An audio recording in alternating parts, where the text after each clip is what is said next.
está de volta com mais um episódio. E hoje nós estamos em clima de amor, porque estamos aqui, meu amigo Cardoso, amando coisas independente do que as pessoas pensam sobre essas coisas, não é mesmo? É verdade. É verdade. Eu não tô pouco me fudendo. Eu amo o que eu quiser. Entendi. A liberdade, né, cara? Um viva a liberdade, né? Correto. Cara, eu acho que amar, a gente só enche a boca cheia pra falar eu amo, quando tá incluindo as partes escrotas e os defeitos que saltam à vista, assim, porque de resto você gosta. Gostar das coisas é muito fácil. Agora, o amor, ele é uma coisa mais altruísta, mais complexa. O que é o amor pra você, Marcelo? Amor é gostar de Zelda 2?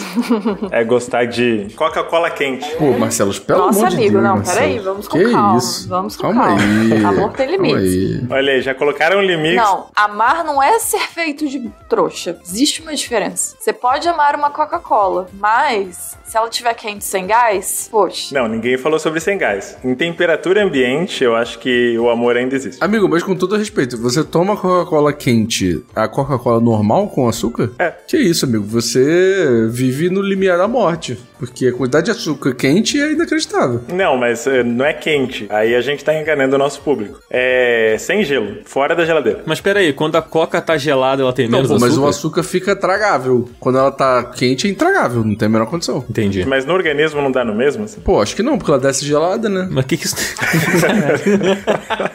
Beleza. Então tá, então nesses primeiros 3 minutos de gravação aqui, a gente já descobriu que consumir açúcar gelado não dá diabetes. Não foi isso que eu foi isso que eu falei. É porque, tipo assim, a Coca-Cola comum, a Coca-Cola normal, a Coca-Cola original, ela é intragável. Não. Gelado ou quente, Não, calma é aí. impossível, cara. Porque a quantidade de Você açúcar... tá falando da Intragável. zero, né? Não, da original, da original. Não, acho que você tá falando da zero mesmo. Você tá errando Amiga, aí. é porque assim, eu parei de tomar Coca-Cola original e passei a tomar Coca-Cola zero ou Pepsi Não, Black. eu sei, amigo, mas eu acho que você tá errando na hora que você tá descrevendo. Mas na hora que eu fui tomar uma normal, é intragável, mano. É muito açúcar. Quando ela tá gelada, você sente menos esse baque do açúcar. É isso que eu tô falando. Mas alguém já tomou sorvete quente? Não, o que o Cardoso tá descrevendo é o equivalente de você sair da caverna de Platão e olhar diretamente pro sol, assim, você vai ficar cego. Mas é isso que você faz, cara. Você toma Coca-Cola quente, cara. É tipo você fazer um brigadeiro e aí na hora que o brigadeiro tá quente, você meter ele goela abaixo, pô. Não, Nossa, mas- brigadeiro quente é Pô, mas melhor é bom coisa do demais. mundo. Tá Eu só maluco? como quente. É bom pra Gente, caralho. a que isso? caganeira, ela vem a galope. Amigo, não dá caganeira. Em mim não dá, gente. Nunca deu. Bolo quente. Nossa, É igual amigo, bolo a gente quente, gente. Bolo Puta, quente é bolo muito quente bom. é muito foda. Muito bom. Não, bolo quente é muito pica, pelo amor de Deus. Só falta vocês falarem Caralho. que gostam de açaí quente também. Açaí nunca provei. Açaí eu não gosto nem gelado, então... Que isso, gente? Olha só, tá vendo? Mas eu perguntei de sorvete porque eu tentei. Ah, mas por exemplo, o sorvete com petit gâteau é bom. Mas aí você tem o contraste do quente com gelado. É porque não existe sorvete quente, né? Não, amigo, eu tentei, porque pra mim todo doce quente é superior. E eu não sou muito de sorvete justamente porque ele é gelado. E aí um dia eu pensei, e se ele tiver quente? Porque eu gosto dele já líquido também. Aham. E aí eu botei no micro-ondas. Não acredito. E aí... Aí vocês falam de mim, pô. E aí, sorvete, felizmente, não deu certo, porque é apenas açúcar. Então, tudo gelado fica com menos gosto. Então, vocês já viram aquele vídeo da galera colocando Coca-Cola original e Coca-Cola zero na frigideira? Pra ver qual que tem mais açúcar? Não. Pô, mas a zero não tem açúcar, pô. Mas quando termina o bagulho da Coca-Cola normal, mano, é inacreditável a quantidade de açúcar que tem na Coca-Cola, cara. É absurdo. Entendi. É absurdo. Tá bom. Vocês estão bem, gente? Tá todo mundo bem? Bem, amigo. Não, rapidinho, deixa eu só tirar uma dúvida. Ô Marcelo, você coloca a Coca-Cola no micro-ondas, né? Sim. É isso que eu tô falando, gente. Tá entendendo? É complicado. Só que isso gera grandes debates, né, entre especialistas, mas eu não esquento a Coca-Cola a ponto dela ficar quente. Eu só não tomo ela muito gelada. Tá, depende da temperatura. Eu não sou muito fã de nada muito gelado também, então... Pô, mas uma Coca-Cola... Não vou opinar sobre essa Coca-Cola do Marcelos, que eu não sei que temperatura é essa que ele toma. Eu vou levar pro universo do meu amigo Dan. Daniel, se você pega uma Brahma, coloca ela no micro-ondas, esquenta e bebe, vai tá bom? Não, pô, mas isso aí é sacanagem. Eu vou entrar numa área cinza pra não necessariamente defender Marcelos, mas dar o benefício da dúvida. Porque, o que eu faço? Quando eu tomo sucrilhos com leite, e aí o leite geralmente tá na geladeira, eu dou uma esquentadinha no micro-ondas, mas não pra ele ficar quente, só pra ele perder um pouco o muito gelado. Justo. Eu acho que tá mais próximo disso. Por exemplo, Eu acho que eu consigo entender talvez mais o raciocínio. Eu jamais colocaria 20 segundos. É muito. Mas você pega ela fora da geladeira e coloca 10 segundos, ou você pega ela da geladeira e coloca 10 segundos? Da geladeira. Ah, então você gosta dela natural, sei lá. Mais próxima da temperatura ambiente. Mas se eu tiver, sei lá, se eu tiver numa festa e me derem um copo de Coca-Cola gelada, eu vou tomar. Não tem crise. Pô, lógico. Até porque você não quer passar por essa vergonha de pedir pra colocar no micro-ondas, né? Só rapidinho, antes que me cancelem na internet toda. Quando eu era pequeno, eu tinha crises muito agudas de bronquite. E minha garganta sempre inflamou muito fácil. E aí, pra poder continuar tomando Coca-Cola nessas crises, eu tirava o gelo dela. E aí eu acostumei. Foi basicamente isso. Entendi. Mas olha só, essa introdução foi um bom exercício de como as pessoas reagem quando alguém diz que gosta de uma coisa que as outras pessoas não gostam, né? A gente fez aqui um experimento social, Cara, né? que belo link, Pois hein? é, né? Não foi um experimento social isso aqui? Que é o que a gente vai fazer hoje, né? A gente vai falar sobre jogos de videogame que a gente gosta e que são criticados pra caramba, Sim. ou que as pessoas odeiam e que jogam pedra em quem diz que gosta, E né? detalhe, pode ser que alguém fale algum jogo que outra pessoa que está nesse podcast odeia. Então vai ser bom. Vai ser um bom experimento. Entendi. Não é não? Não é verdade? Provavelmente. Não, eu botei alguns aqui que eu acontecer. sei que você odeia, Dan. É, foi só pra provocar, né? Não, pô, porque eu gosto. Tá ligado. Um detalhe interessante aqui, já que a gente fez uma introdução totalmente dentro do tema e super curta, no episódio retrasado, que foi sobre Mortal Kombat e Cyberpunk, a gente tinha deixado em aberto se ia dar tempo de falar de Assassin's Creed, né? Que veio no episódio da semana passada, de Baldur's Gate 3 e Assassin's Creed Mirage. Mas nesse de Mortal Kombat tem um comentário do Starboy falando: se a introdução não tivesse 10 minutos, teria dado tempo de falar de Assassin's Creed. É, o que será que não vai dar tempo da gente falar hoje e que fica pro próximo episódio, né? Fica aí essa dúvida, não é mesmo? Starboy vai vir do futuro pra avisar pra gente o que ficou faltando. Exatamente. Conto com você, Starboy. Mas vamos lá, vamos falar então sobre jogos criticados que a gente gosta. Jogos... É ruim, mas é bom? Sei lá. Não sei qual vai ser o título desse episódio, mas alguma coisa parecida com isso. Vamos nessa, meu querido Cardoso? Bora. Vambora. Zabuzeta, puxa aí... Puxa uma música de ódio. É, puxa um tema do Doom Eterno. Não, puxa aquela música do Ghost, que eles começam assim. Asmodeus, Satanás, Lúcifer. Essa botou assim. Como é que é? Você entendeu? Não, eu não ouvi com o picotou aqui. Asmodeus, Satanás, Lúcifer. Entendi. Coloca essa aí, porque aí já tira uma galera do podcast, já começa bom. Entendi. Não tinha picotado não, mas eu queria que você cantasse. Eu sei. Você gosta que eu cante. Vamos lá então.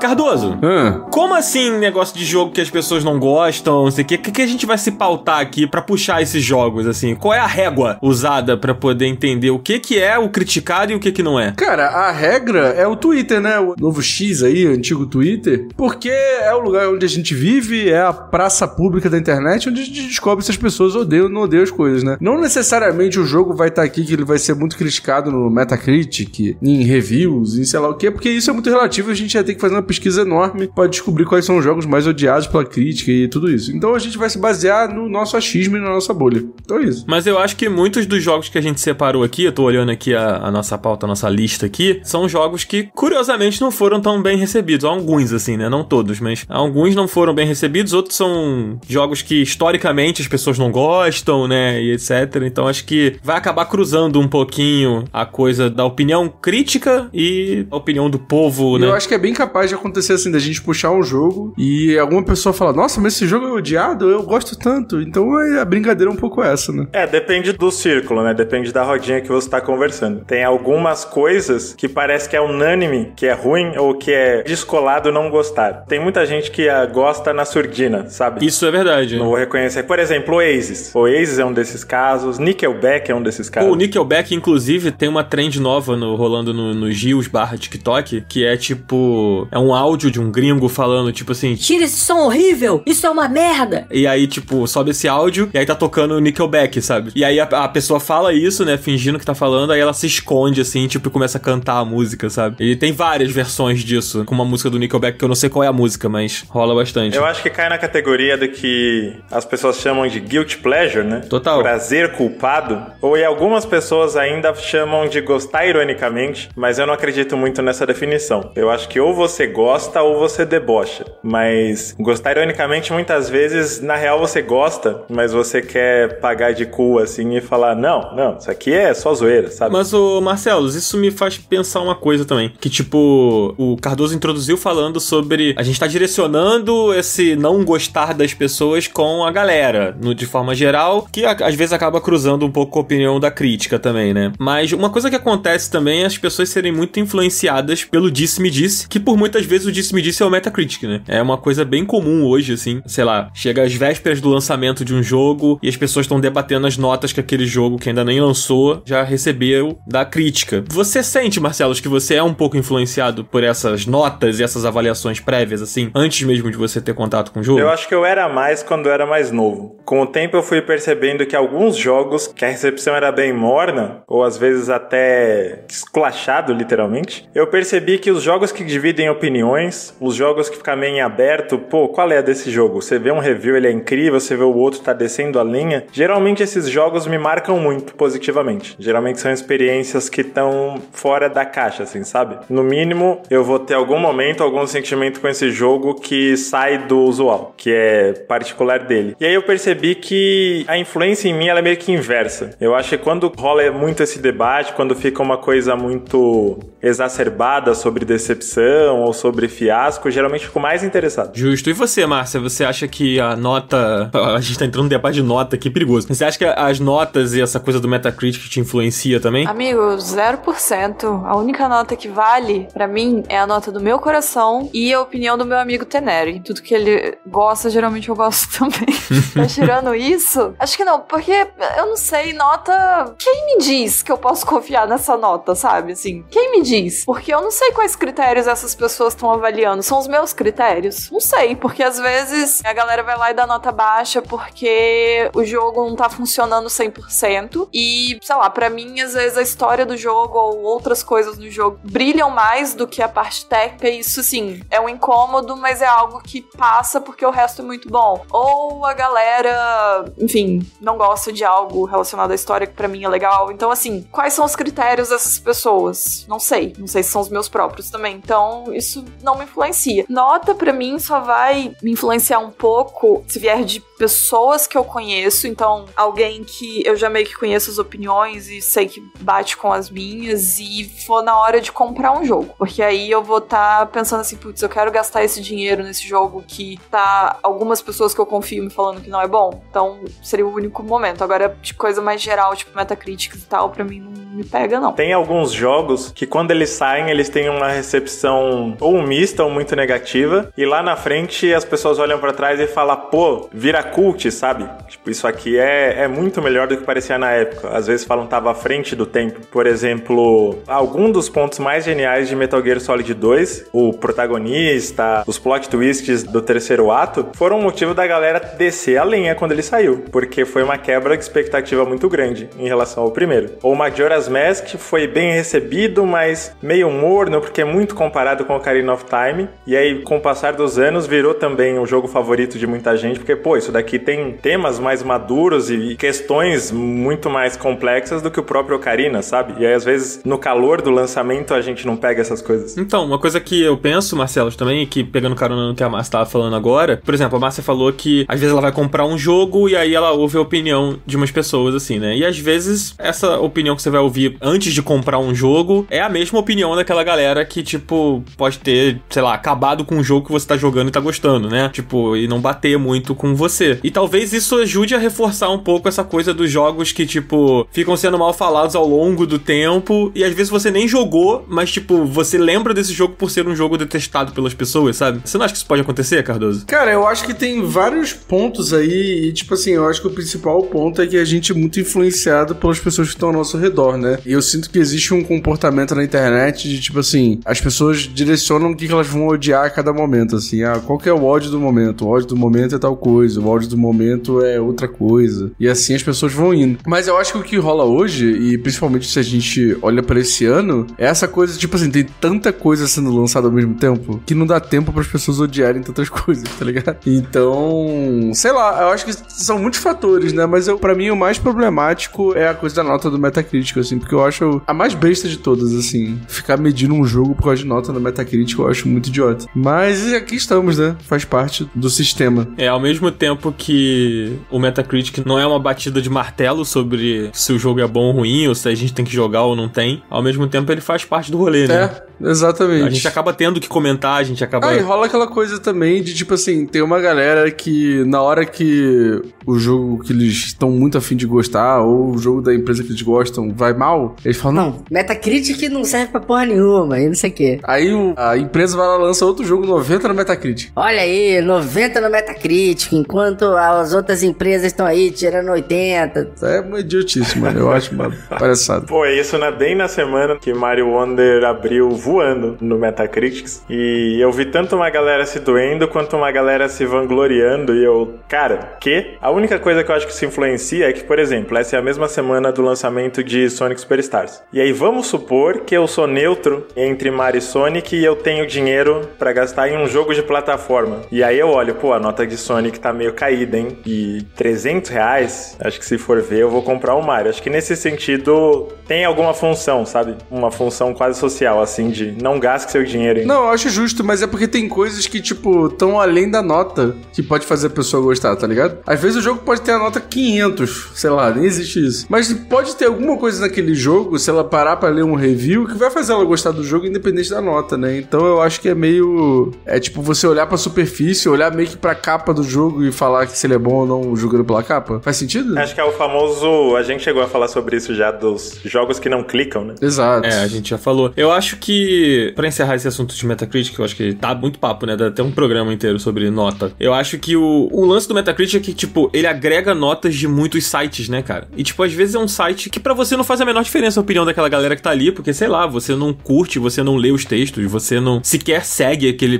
portal, e a nota dele tá ali, tipo, às vezes botando pra cima ou botando pra baixo a média, né? Então eu acho que, tipo, pro cara que tá nessa situação que o Marcelo falou, de tipo, vou comprar um jogo e eu tô meio cego aqui pra comprar, não sei em qual eu vou, o Metacritic acaba sendo um termômetro. Mas o ideal é você, tipo, conhecer alguns sites, conhecer algumas pessoas que escrevem, né, tipo ali, que você gosta, e às vezes é um canal no YouTube, às vezes é um jornalista de um portal, né, e você vai lá e lê a opinião desse cara, que você costuma acompanhar. Eu, por exemplo, eu gosto muito da revista Ed. As notas que a Ed dá pros jogos, né, não é que, tipo, a nota importa, mas, tipo, quando a Ed dá uma nota muito alta pra um jogo, eu normalmente dou uma atenção maior, porque eu confio bastante no crivo dos caras, assim. Mas, no geral, é isso. Acho que é você saber quem você quer ouvir falando sobre aquilo, sabe? E não só o agregador que agrega, tipo, mais de 100 avaliações, sabe? E sem contar um negócio do Metacritic que eventualmente acontece, é a galera que implica com algo e já vai lá dar review negativa, assim, né? Também. De coisa que ainda nem saiu, já ter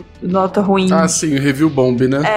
E às vezes isso é até meio de chavado, tipo, foi com Last of Us que isso aconteceu? Não sei se foi até antes do jogo sair, quando eles viram que tinha algumas coisas, sei lá, da Ellie ter uma relação com outra menina, alguma coisa assim, tinha a pauta mimimi da galera. E aí o pessoal vai e já começa umas reviews negativas, ou às vezes por ter algo desse tipo no jogo, essa galera já dá nota ruim. Então assim, pra mim cai muito nisso, de qual o critério dessas pessoas. Eu acho muito solto. Isso que o Dan tava falando de, sei lá, pega alguém, vai ler. Como geralmente eu não tenho pessoas que eu gosto de seguir pra ver as coisas, sei lá, pego as 3 pessoas diferentes, uns 3 sites diferentes. Eu gosto muito de ver gameplay também, nem que seja o inicinho, assim, pra você já ter um feeling do jogo, e umas reviews, e eu acho que, ok, dá pra você se guiar um pouco com isso. Justo. Dito tudo isso, né, vamos falar sobre os nossos jogos que foram criticados ou que a galera gosta de bater, mas que a gente gosta, acho que é legal, mas primeiro a gente tem uma coisa muito importante pra falar, né, Cardoso? Antes a gente tem um negócio muito importante pra falar, que é o seguinte: não estamos batendo nossa meta pra fazer o Disc Up. Se a gente não bater essa meta, o Disc Up não acontece, puro e simples. Disc Up é uma parada que a gente gosta muito de fazer. Ainda não criamos a tier de One Piece, porque a gente é tudo esquecido, né, Dan? Verdade. Só que o que vai acontecer agora? Agora a gente vai ter reuniões semanais de discussão. Eu, o Marcelo, o Dan e a Márcia, se ela quiser participar, pra debater essas coisas e acertar essas coisas que a gente precisa acertar. Amigo, achei que você ia falar One Piece, eu tava até tremendo aqui já. Reuniões semanais para debater One Piece. Ai, meu Deus. Pô, vamos. Amiga, se a gente bater a taia do Catarse, você vai ter que assistir One Piece aí. O silêncio. Então é isso, galera. Assina lá o Catarse, que em breve a gente vai ter lá a Taia de One Piece. Se você quer fazer nossa querida Márcia FX feliz, contribua com esse podcast, faça essa meta acontecer, porque a magia vai contagiar com certeza a vida da Márcia e dos belos gatinhos, eles vão ficar vidrados. Perfeito. Então vamos lá, vamos falar dos jogos. Vamos começar com você, Cardoso. Bom, que jogo você separou, cara? Cara, eu separei um jogo que pouca gente aqui jogou, eu acho, chamado Superman 64. Eu não sei se o nome dele é Superman 64, mas pra mim é Superman 64, porque eu jogava ele no Nintendo 64. Posso trazer a informação? Não é Superman 64, mas ele ficou conhecido assim por motivos óbvios. Né? É só Superman mesmo. É só Superman. É. Cara, que ele é um jogo que, assim, eu tenho consciência de que ele é um jogo ruim. Eu tenho ciência de que ele é um jogo ruim. Mas ainda assim, eu tenho uma lembrança tão gostosa de jogar esse jogo, porque, assim, na época do Nintendo 64, existiam poucas chances de você jogar um jogo de super-herói, correto? A não ser que fosse, tipo, aqueles jogos 2D do Batman Returns, Batman do Futuro lá, que eram jogos, tipo, side-scrolling de porradinha da Konami, tá ligado? Pô, mas tinham vários outros jogos, cara. Tinha os X-Men do Super Nintendo, tinha o Homem-Aranha. Então, mas não tinha o Superman. Ah, não, é. Né? É que eu entendi você falando de super-herói, não Superman. Não, eu falei super-herói, mas, tipo assim, não tinha um jogo do Superman, tá ligado? E aí, cara, eu lembro de ir na locadora, pegar a fita, e sempre essa fita tava disponível. E pô, eu, quando era criança, não entendia por que essa fita sempre tava disponível. Depois de mais velho, eu fui entender que o jogo era uma merda. Mas ainda assim, cara, eu acho o jogo maneiro, cara. Porque, porra, é o único jogo do Super-Homem, tá ligado? Cara. E eu acho, até hoje, até olhando ele em vídeo, olhando essas coisas assim, eu lembro de jogar ele e me senti bem jogando. Não me sentia mal. Mas você já jogou recentemente? Não, recentemente não. Cara, a primeira fase, só a primeira fase já é impraticável. Mas por que eu vou jogar recentemente pra me deixar triste se eu tenho uma lembrança boa dele? Ah, pra superar seus limites.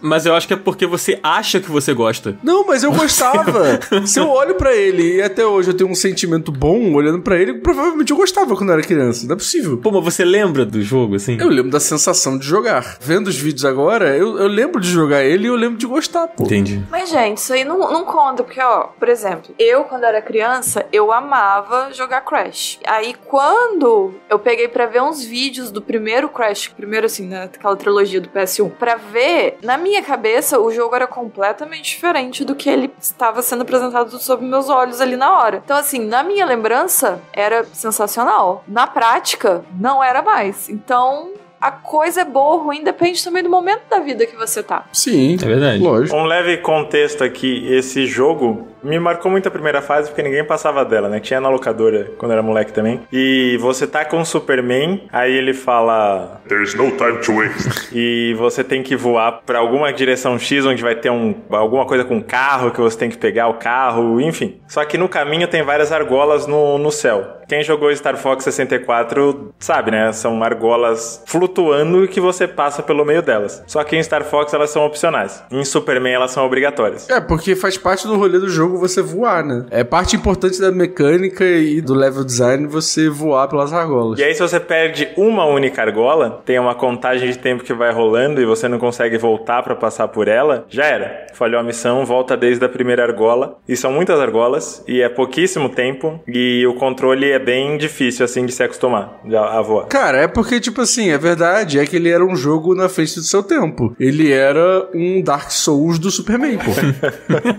Perfeito. Eu só sei dessa história porque eu tive que pesquisar esse jogo esse ano. Mas a explicação do porquê você tem que passar por essas argolas é que a cidade que você tá não é uma cidade de verdade. Tipo uma realidade virtual onde o Lex Luthor cria as regras. Então ele colocou essas argolas e se por bem não passar, ele falhou no jogo. Que não é só um jogo de videogame, é uma realidade fora do mundo real, assim. Porra, o bagulho tem até lore pra explicar as coisas, pô. Muito foda esse jogo, tá maluco. A única coisa que eu lembro da história por trás desse jogo era que a empresa, né, que pegou pra desenvolver, ela tinha um prazo inacreditável pra trabalhar no jogo, assim como acontecia com muitos jogos que eram licenciados nos anos 90, né? Tipo, sempre tinha uma empresa que não trabalhava com videogame e que achava que o tempo pra fazer um jogo era, tipo, um mês. Assim. Ah, tipo o ET, tipo, né? o que aconteceu, o ET, exato. Mesmo caso. O Superman foi parecido, assim, tipo, o estúdio, que eu não lembro o nome agora aqui, mas se alguém quiser dar um Google...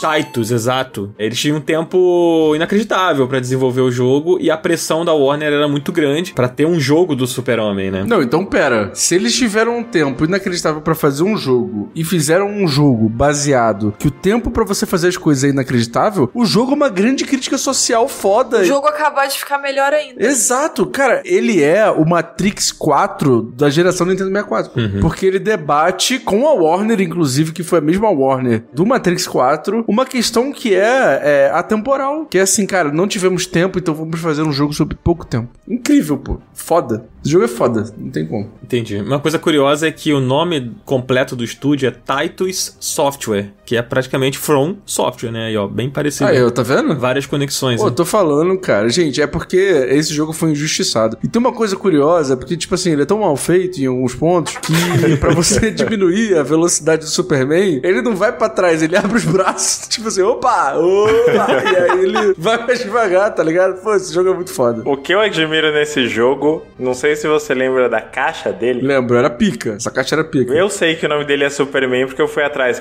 não é Superman 64 e sim Superman, porque eu fui pesquisar até a tela título, coisas assim. Porque a caixa não diz o nome do jogo. A caixa é só o Superman abrindo a camisa e mostrando o S, assim. E não tem o nome do mas jogo. você precisa de algo a mais? Ele é o maior super-herói de todos os tempos, pô. É, cara, é muita confiança. Isso eu tenho que dizer que é genial mesmo. Isso aí é brand. Mas calma aí, mas olha só, o Cardoso até falou que ele foi o primeiro jogo do Super-Homem, mas tinha um Super-Homem de Game Boy que era bem ruim, talvez não tão ruim quanto o do 64, mas ele veio antes ou veio depois desse do 64? Eu não falei que ele foi o primeiro jogo do Superman, eu falei que foi o primeiro jogo do Superman que eu joguei. Ah, entendi. Calma lá. Calma. Até porque tem um Superman de Atari, um clássico. Não, tem do de Atari, tem do Commodore, tem do NES, tem um arcade, tem do Genesis também, mas, pô, o do Nintendo 64 é a pedra fundadora. Entendi. O de Game Boy veio antes, tá? Ele é 97. O Nintendo 64 é 99. O do Game Boy eu tô ligado. Não era muito bacana, não. Ó, e não é só Superman, não, hein? É Superman The New Superman Adventures, tá? Fica aí a informação. Não é qualquer aventura, são as novas aventuras. Do novo Superman. Pô, importantíssimo isso. Quer falar mais alguma coisa do Super-Homem? Não. Eu fico feliz de poder falar sobre ele porque eu sinto que eu fui a única pessoa do planeta Terra que jogou ele e que gostou. Então eu fico aliviado de falar sobre esse grande GOT do ano de 1999. Fantástico. E você, Marcelo, qual é o seu jogo, cara? Cara, eu vou trazer um jogo que é consenso geral da comunidade de fãs, e aliás, muita gente do Up gosta dessa série, que é consenso que ele é o pior jogo oficial da série, que é Zelda 2 The Adventure of Link para o saudoso Nintendinho, NES. O segundo jogo da série, se não me engano, ele saiu em janeiro de 87, ele foi lançado, um ano depois do primeiro jogo, e ele é tido como ruim, principalmente porque ele tem uma dificuldade bizarra e um sistema de, não só de combate, mas de exploração que é super confuso. E ele também tá num sanduíche muito injusto, que é o primeiro Zelda, que é a base fundadora da série, e a Link to the Past, que é um dos melhores jogos do Super Nintendo, um dos mais queridos da série também. E o A Link to the Past segue a fórmula lá do primeiro Zelda. Só que quando o Zelda 2 saiu, não tinha uma fórmula. Você tinha um jogo e você tem um outro jogo e ele, sabe, cada jogo tinha liberdade de ser o que desce na telha. Então, essa coisa da fórmula de Zelda não tá muito bem estabelecida e deles experimentarem com outras possibilidades de RPG, pra mim é um charme desse jogo. Ele mistura, por exemplo, aquela coisa de RPG antigo de você tá numa cidade e ter um mapa mundi, que é só o bonequinho pequeno com vários sprites bem toscos de como é aquele mundo, sabe? Bem Dragon Quest, Final Fantasy antigo, assim. E no mapa mundi, ele tem meio que batalhas aleatórias igual qualquer RPG. De você tá andando e aí você começa um encontro com um bicho que vira uma luta. Só que em vez de ser uma luta por turnos, onde você escolhe o ataque, escolhe a magia, como seria em um Final Fantasy da vida, quando você entra numa batalha, ele vira um side-scroller de ação. E aí você pode escolher se você faz aquela batalha ou se você vai pra borda da fase que seria fugir da luta. E tem ponto de experiência, você pode usar essas batalhas pra grindar o Link e deixar o jogo menos cruel, porque é muito, muito, muito difícil. Isso era uma coisa que eu ia falar, ele é um jogo bem difícil. Quando eu tentei rejogar ele há não muito tempo, eu não lembrava que ele era tão difícil. Eu sei que o primeiro eu acho um jogo difícil. Pô, o primeiro é difícil pra caralho, é muito difícil. O primeiro é difícil, mas apesar dele ser difícil, ele lembra alguns outros jogos com essa visão mais isométrica, né? Então, tipo, você vai se adaptando. É difícil, mas você se adapta à jogabilidade. O 2, ele é bem diferente, então ele é muito difícil e muito diferente dos outros Zeldas, assim. Então, ele tem pouca coisa que te remete à franquia mesmo, assim, pra quem conhece, né? Quando você entra numa vila, ele vira side-scroller também. Nas dungeons, mesma coisa. As vilas são completamente bizarras. Vocês lembram dos diálogos com os NPCs? Porra, é horroroso. Passa uma mina com um jarro na cabeça, aí você vai falar com ela, e o que ela fala é I know nothing, eu não sei de nada, e acaba o diálogo. E aí você entra numa casa, vai falar com um velho barbudo, e ele fala I am error, eu sou um erro. Nossa, é inacreditável esse diálogo, meu Deus do céu. E acaba o diálogo também, cara, é maravilhoso. Desse ponto de vista de confusão mental, daquele mundo trazer um mistério, um enigma, assim, de você, o que está acontecendo aqui, é fantástico. A minha experiência na vida adulta com Zelda 2, pô, acho que faz uns 10 anos, eu tava na casa de uns amigos e acho que a gente tava com o Virtual Console de Wii, fuçando o que a gente ia jogar para mais de 10 anos, porque ainda não era nem o Wii U, era o Wii mesmo. E aí eu falei, vou jogar Zelda 2, porque tinha esse estigma, né? Não, nossa, Zelda 2 é injogável, Zelda 2 é horrível, nunca existiu esse jogo. E aí, sei lá, bateu na minha cabeça de, velho, eu vou jogar Zelda 2. Alguém vai jogar alguma coisa? Alguém vai dormir? Você vai embora? Você quer jogar? Senão eu vou ficar jogando Zelda 2. Aí falaram, não, eu vou abrir uma cerveja pra ver você jogando Zelda 2, porque a galera queria rir da minha cara, né? E aí, quando eu tava mais ou menos na metade do primeiro dungeon, o começo do jogo eu achei bizarro, não entendia nada do que tava acontecendo, eu só morria, eu achei tudo muito punitivo, o jeito que os bichos te batem, muita coisa muito aleatória. Só que teve uma hora que eu passei por uma caverna escura que parecia impossível, porque você é obrigado a passar por essa caverna e você só vai pegar a lanterna na primeira dungeon, se eu bem me lembro, que não dá pra ver nada, é tudo preto. E aí eu percebi aos poucos que dava pra ver os passos do bicho pela sombra dele no chão, o sprite preto fazendo um voluminho nos pixels, sabe? E aí eu consegui identificar alguns inimigos e matar eles, entender como avançar. Quando eu cheguei na primeira dungeon, primeiro que ela tem aquela música maravilhosa do templo que tá em Smash Bros. Melee, que é o tan tan tan tan tan tan tan tan tan tan tan tan. Vocês lembram dessa? Sim. Bota ela aí, Zabuzeta, por favor. Isso é muito bom. E na metade do templo, quando eu tava entendendo mais ou menos os caminhos, né, ele que é uma dungeon de fato, mesmo sendo 2D, meio Metroidvania das ideias, né? De procurar chave, voltar, usar elevador, e tem um combate com um bicho com cabeça que parece uma cabeça de cavalo e um escudo de armadura, assim, que é muito, muito treta. Só que eu peguei o padrão. Peguei o padrão de em que frame o seu escudo defende o golpe dele. Quando você vai atacar, você perde esse frame do escudo. Se você tá abaixado, você defende certos golpes e não. Qual golpe e em que tempo você tem que usar pra passar pelo escudo do bicho. E aí eu entrei numa brisa, vocês vão rir, mas né, foi a brisa que me bateu. Que aquilo ali parecia From Software. Tipo, na minha fanfic, o Hidetaka Miyazaki jogou esses primeiros Zeldas e falou, cara, isso tem como funcionar em 3D, com um sistema de combate complexo nos dias de hoje, assim. Mas o sentimento de você estar oprimido pelo mundo todo, sacar um padrão, conseguir passar e se sentir o cara mais pica do universo, eu tive isso com Zelda 2, quando eu terminei essa dungeon. Fez sentido? Não. O que importa é o nosso sentimento, né, cara? O que importa é o nosso coração. É verdade. Mas, ô Marcelo, você contou que você teve essa experiência na época do Wii. Então vamos dizer que tenha sido ali, o quê? 2010, talvez, no máximo? Por aí. Você chegou a rejogar esse jogo? Cara, quando ele saiu no Nintendo Online, a minha brisa com o Zelda 2, tem umas partes que tem, sei lá, é impossível zerar esse jogo sem ter o manual traduzido ou ir atrás dos guias. Tem uns enigmas de como abrir certas dungeons que esse jogo foi feito pra vender Nintendo Power. Não tem outra explicação, que era a revista oficial da Nintendo. Mas a minha brisa normalmente é abrir ele de tempos em tempos só pra fazer essa dungeon e ver o quão longe eu chego. Mas eu dificilmente tenho o saco de zerar ele. Mas resgatar essa primeira experiência, assim, eu gosto. Outro jogo que eu coloquei na pauta foi Mortal Kombat Mythology, né? Não vou falar dele agora, mas eu acho que eu tenho esse carinho por mecânicas bizarras e muito punitivas e tentar sacar o padrão delas. Achar algum padrão, alguma lógica dentro do caos, sabe? Ou seja, você é fã de Souls-like. Muito. Você é contra o modo easy, então, é isso? Não vou me pronunciar, a menos que a gente faça um episódio sobre o modo easy. Não, pelo amor de Deus. Não, chega. Se eu disser que todas as decisões de design de Zelda 2 são maravilhosas e muito bem calculadas, eu vou estar mentindo. Eu acho que esse combate, o que eu senti nesse combate, foi deliberado. Eu acho que ele foi feito pra você pensar nesse ritmo, nessas brechas assim, e você pensar isso em 87, eu acho impressionante. Dito isso... Porra, mas o jogo anterior foi lançado antes e era muito mais pica, pô. Não, mas não era ação 2D, assim. Castlevania faz isso melhor que esse Zelda 2 também. Mas eu acho que tem seus méritos, manja. Tem, tá com o nome escrito Zelda na frente, só isso. Ô, Cardoso, tu chegou a jogar esse Zelda quando tu fez as lives? Joguei em live, eu joguei 2 horas e falei, pô, galera, não vai ter como não, isso eu vou pular.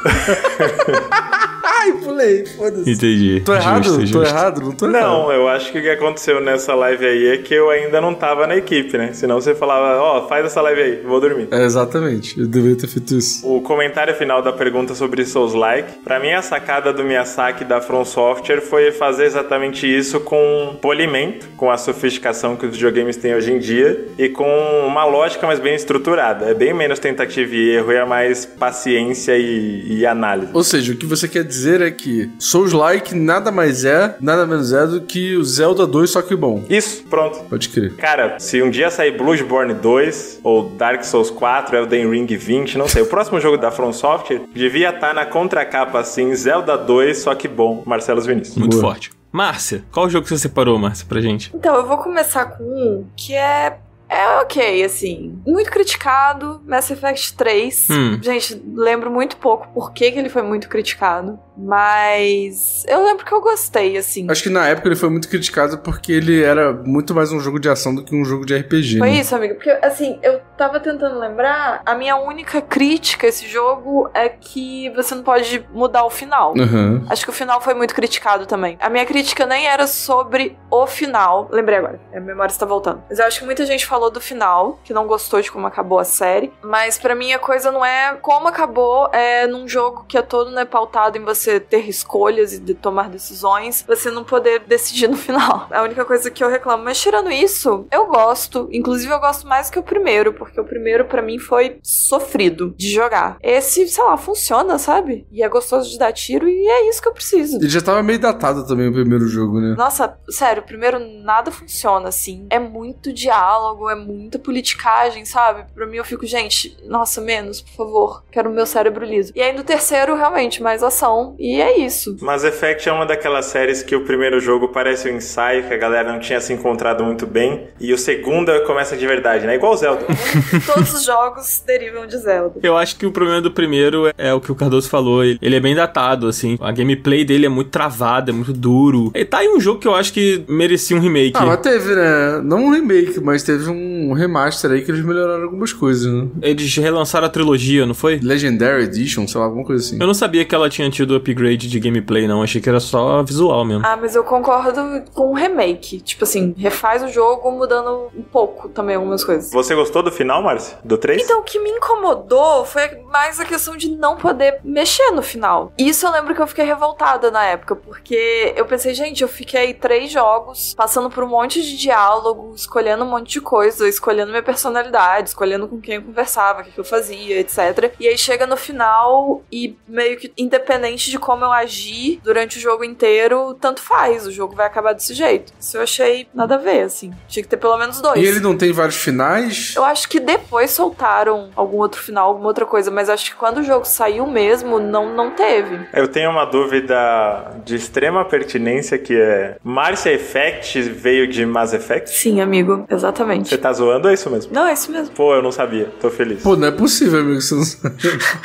Não é possível, sério mesmo? Não. Tu não sabia? Eu só pensei agora, tipo, foneticamente falando, né? Nossa, Mass Effect, Marcia Effect. Caralho. É que quando eu nasci, minha mãe era fissurada na franquia, e aí ela falou, putz, Putz, vai ter que ser isso. vai ser Mars Effect, se for menino, Mars Effect. Caraca, o Marcelo é tão desligado que ele só entendeu isso agora, mano. Como é que pode isso? Eu acho que Mass Effect tem 16 anos, mas deixa eu ver. Então é, pra vocês verem a veracidade da minha história. Perfeito. Aí, ó, tá vendo? Eu nunca mentiria sobre algo tão sério. Mas, ô Márcia, e você tentou rejogar o Mass Effect 3 ou só ficou a sua memória mesmo? Amigo, tal qual Cardoso, eu nunca rejoguei nenhum Mass Effect. Foi o que foi, sabe? Passou na minha vida, eu abracei e deixei livre. Eu acho que tem coisas que a gente não mexe. Assim como talvez quem jogou na época que saiu o Mass Effect 1, goste do jogo, etc. Eu tenho certeza que se eu pegar pra jogar hoje em dia, eu não vou gostar. Eu vou ter problemas de mecânica e de ritmo de jogo, então é algo que eu prefiro deixar quieto na minha memória, assim. Mas eu lembro que o meu saldo jogando foi muito positivo. Eu acho que quando eu peguei pra jogar, tinha acabado de sair o terceiro. Acho que foi mais ou menos aí. Então eu joguei o segundo, joguei o primeiro e aí eu joguei o terceiro. Então eu fui meio apreensiva de jogar porque eu só vi gente falando mal e enfim. E aí quando eu joguei eu achei ok, assim. Não é tão bom quanto o 2, mas é bom. E pra mim toda a trilogia foi satisfatória. E é o que importa, o sentimento que fica no nosso coração. Magnífico. Justo, fantástico. Eu fui atrás da informação e o jogo realmente é de 2007. Tá fazendo 16 anos esse ano. Viu? Meu Deus, como a gente é velho, né? Não, eu sou novinha, amiga, eu tenho 16. Não, você foi batizada graças à sua mãe fã do jogo, né? Mas a gente, não, nem tanto, assim. Eu tinha 3 anos quando o jogo saiu, né? Então, complicado. Mas eu vou puxar um aqui, que eu coloquei na minha lista. Ele não é exatamente um jogo que foi criticado quando ele lançou, mas ele é um jogo que hoje é muito criticado, e eu, de certa forma, acho um pouco injusto, assim. Aí eu não sei se vocês têm opiniões. Que é o New Super Mario Bros. Do DS, que é o primeiro da série New, que foi essa série que trouxe de volta o Mario de plataforma, só que com visual atualizado, né? E com novas ideias. E trazendo o jogo com um título exclusivo pro Nintendo DS, que era o grande hit da Nintendo naquela época. E ele acabou recebendo uma versão do Wii, né, que é o New Super Mario Bros. Wii, que eu acho tão bom quanto o do DS. E aí depois eles começaram a espremer a fórmula, né, e aí saiu a versão do Wii U e saiu também a versão do 3DS. Mas eu tô focando especialmente no New do DS, e se estende um pouquinho pro do Wii também, porque eu acho jogos excelentes, assim, eu acho jogos muito bons. E hoje, acho que as pessoas se cansaram tanto da fórmula do New Super Mario que virou uma coisa quase comum você falar, ah, não, chega de New Super Mario Bros. É tipo, esses jogos são ruins. Eu vi várias pessoas, agora a gente tá nessa janela de lançamento do Wonder, né? Então as pessoas estão fazendo muitos paralelos, assim, nossa, o Mario Wonder é superior a absolutamente qualquer coisa que o New Super Mario Bros. Fez, e não sei o que. Ai, graças a Deus deixaram a série New pra trás. E cara, eu não sei por que tanto ódio com o New Super Mario Bros, porque o do DS ele é tão incrível. Ele era um jogo que rodava muito bem no DS e ele tinha umas ideias maneiríssimas, tipo aquela do Mario gigante, inclusive a capa do jogo americana, né? Tem um Mario gigante, assim, a cabeça dele no canto, assim. Eu adoro essa capa. E esse jogo me marcou muito porque eu comprei o meu DS com esse jogo. Comprei com ele e com o Mario Kart. E tinha muito tempo que eu não jogava Mario de plataforma e tal, então aí eu voltei e foi uma explosão, assim, de coisas. E depois quando saiu o Wii,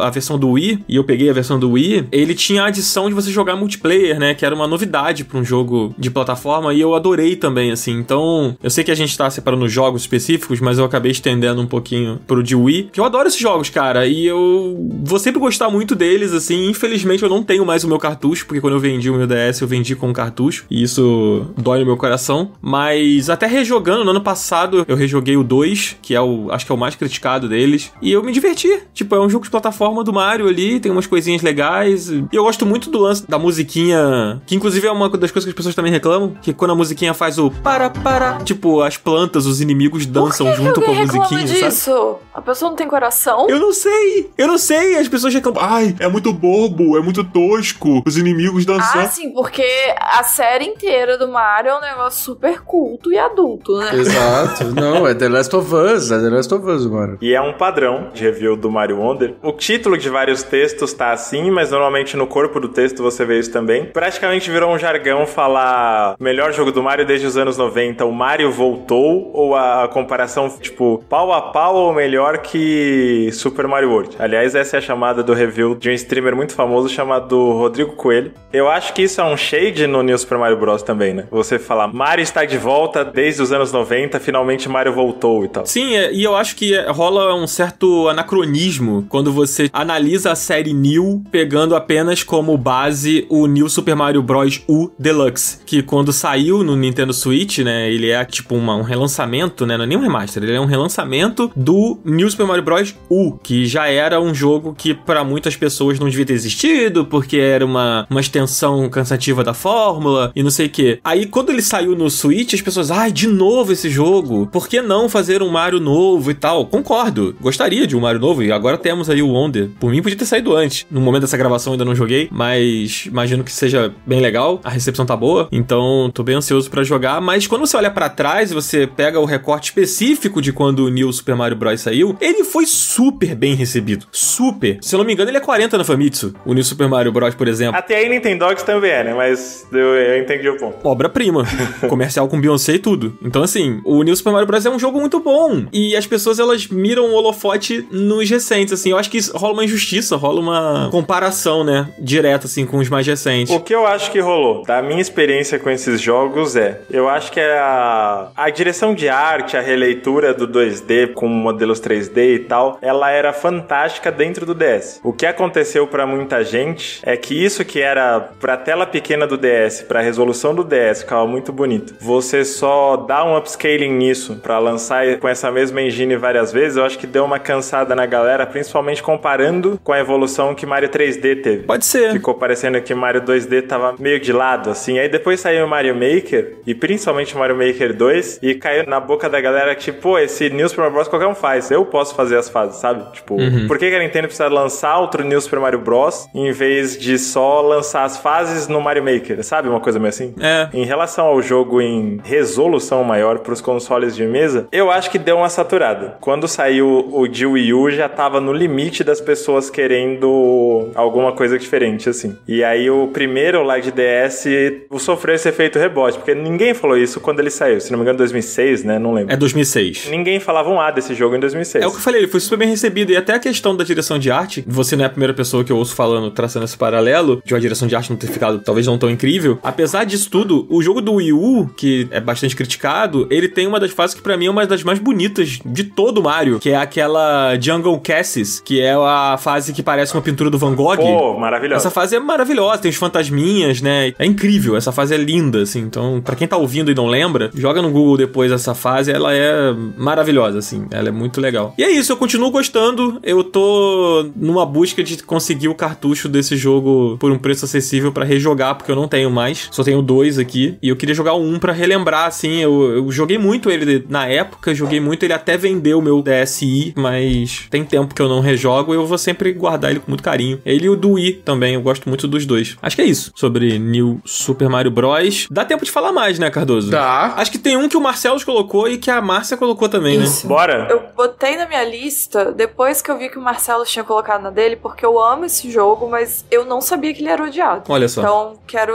ouvir o Marcelo primeiro, Last Guardian. The Last Guardian é um caso muito específico daquilo que eu tava falando sobre um jogo dividir opiniões ou ser muito criticado. E aí, quando eu jogar, eu ter sentimentos com ele, ter uma experiência com ele que é única. Que eu falo, pô, isso aqui foi feito não só com muito carinho, mas de uma maneira muito inventiva. Não tem nada igual ao Last Guardian. Talvez Pac-Man 2. Que é basicamente o terceiro jogo do Fumito Ueda. Eles chamavam de Trico, né? Aliás, o nome da quimera que você acompanha e cuida é justamente Trico, porque teve Ico, depois Shadow of the Colossus e aí The Last Guardian. E teve essa progressão, né? Acho que parte da recepção negativa veio dessa progressão que as pessoas perceberam de Ico para Shadow of the Colossus. E Shadow of the Colossus virou um marco, né? Uma obra-prima quase inquestionável no Play 2. E aí veio o PlayStation 3, todo mundo ficou esperando esse jogo acontecer, ele virou uma lenda urbana, porque ele foi anunciado e não saiu no PlayStation 3 durante toda a vida útil do PlayStation 3. Ele ficou meio que na geladeira, ninguém sabia por quê, todo mundo achava que ele tinha morrido e ele foi sair de fato no PlayStation 4. Depois eu fiquei sabendo, não sei se vocês sabiam dessa, que a demo da E3, não vou lembrar o ano agora, mas quando mostrou The Last Guardian no PlayStation 3, que aquilo tava rodando de fato a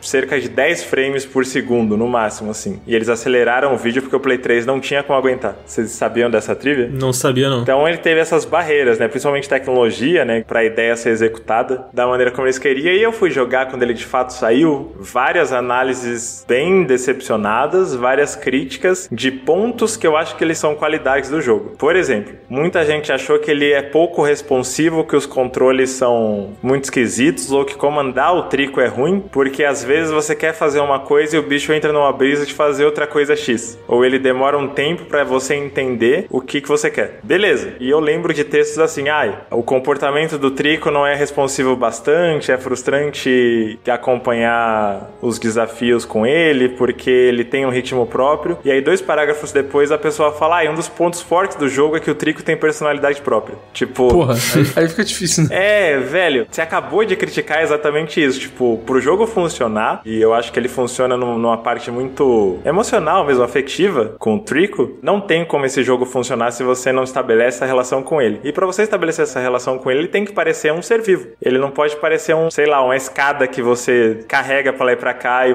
aí você sobe e dá ordem e só isso. Ele tem que parecer que ele tem realmente vida própria. E eu acho que isso foi uma das coisas que mais criticaram. Eu não sei qual foi a impressão da Márcia nesse sentido. Eu acho que a minha impressão é... Quem tem gato sabe como que funciona um ser que tem personalidade própria.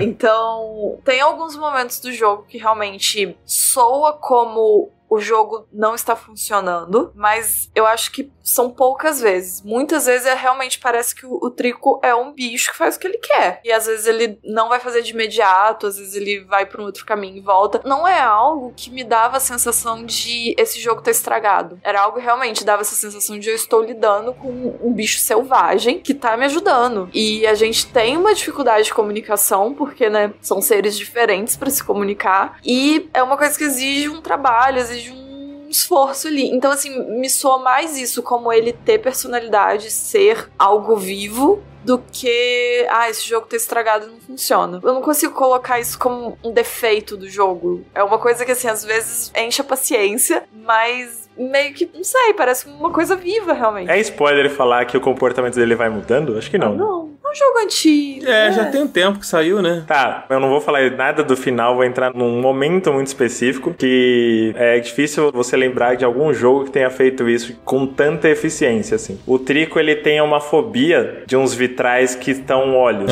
Eu lembro disso. Durante o jogo você vai passando por esses vitrais e nessas horas ele fica paralisado e você tem que dar um jeito de tirar esses vitrais do caminho dele. Que também só adiciona um certo ar de mistério e riqueza, porque esse medo específico nunca é explicado de fato. E eu acho bom não explicar, né? Eu acho que ficar só jogar isso e ficar pra imaginação, eu acho muito poderoso. E tem um ponto do jogo em que é meio que muito difícil você não ficar cercado por uns guardas, né? São meio que umas armaduras autômatas que ficam tentando te capturar, que usam esses escudos de vitral. E no começo, quando você encontra esses bichos, realmente não tem como você se virar, porque o Trico bate nas armaduras sem esse escudo, né? No começo, você tem que achar soluções sem ele. É justamente um desafio que o jogo propõe de, esses caras têm o vitral de olho. Só que a sua relação e o comportamento com o Trico vai mudando, né? Ele vai se afeiçoando a você, e no cenário ideal, você é ele, cada vez mais. E tem um ponto do jogo que eu achei que ia dar game over, porque você fica cercado em cima de uma torre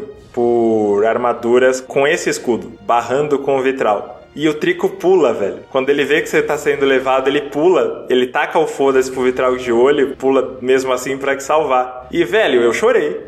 Estabeleceu um novo ponto da relação entre os personagens sem uma linha de diálogo e não era cutscene. Tava acontecendo no meio da mecânica que o próprio jogo propôs e foi muito mais eficiente do que cortar a ação pra uma cutscene com uns takes dramáticos e uma trilha épica assim. Não, simplesmente no meio do jogo ele pulou pra me salvar e eu, caralho, você fez isso por mim, velho. Eu chorei. Só que pra muita gente ele travar nos olhos é um inconveniente, ou ele pular com o olho ali bugou. Sabe?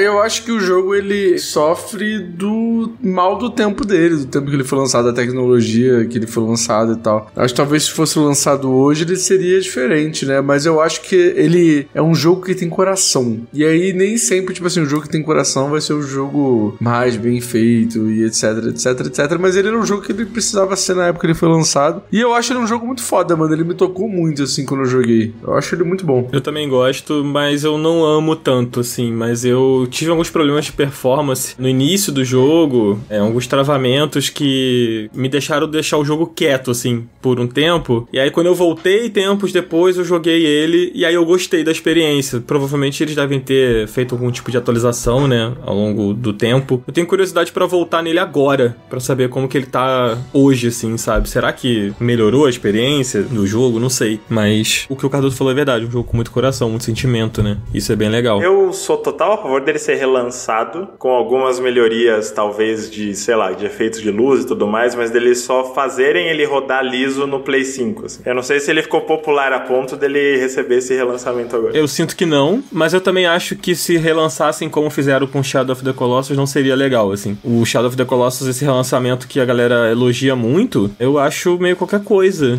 Tipo, ele muda muito a direção de arte do jogo, e os problemas da gameplay que tinham no Shadow of the Colossus continuam nesse relançamento. Tipo, ele não foi reformulado tecnicamente, assim, em termos de controle. Tipo, o cavalo continua sendo insuportável de controlar, a exploração do mapa continua sendo fraca, assim, por conta de ser difícil de controlar o cavalo. Não sei se é impopular essa opinião, mas pra mim Shadow of the Colossus sem queda de frame rate é golpe.